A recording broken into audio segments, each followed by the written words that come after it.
America అధ్యక్షుడు Donald Trump April 2ను liberation day గా ప్రకటించారు. ఈ రోజున ఆయన ప్రభుత్వం భారీ టారిఫ్లను ప్రకటించనుంది. ఇవి ఆర్థిక విధానాలను అమలు చేయడానికి ఒక కీలక భాగంగా ఉంటాయి. ఈ టారిఫ్లు విదేశీ వస్తువులపై 25% పన్ను విధించేందుకు ఉద్దేశించబడ్డాయి. అయితే ఈ ప్రణాళిక ఇప్పటివరకు పూర్తిగా స్పష్టత పొందలేదు. ట్రంప్ మరియు ఆయన ప్రభుత్వం అనేక మార్గదర్శకాలను సూచించగా, వాటిలో చాలావరకు మారుతూ విభిన్న ప్రతిపాదనలు వెలువడుతున్నాయి.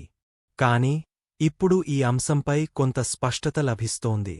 ట్రంప్ టారిఫ్ల కారణంగా ఏ వస్తువుల ధరలు పెరగొచ్చు?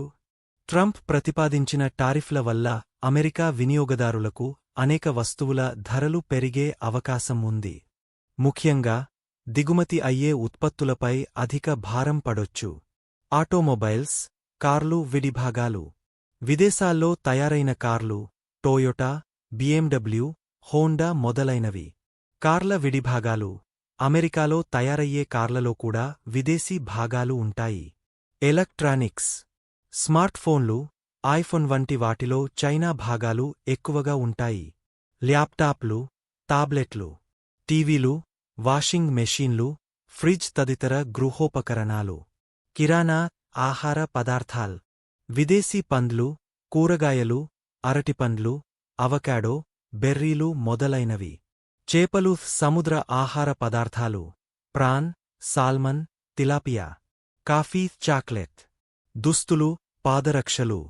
దిగుమతి అయ్యే బ్రాండ్లు, నైకీ, ఆడిడాస్, లగ్జరీ ఫ్యాషన్. చలికాలపు దుస్తులు, ఉపకరణాలు. రోజువారీ వినియోగ వస్తువులు.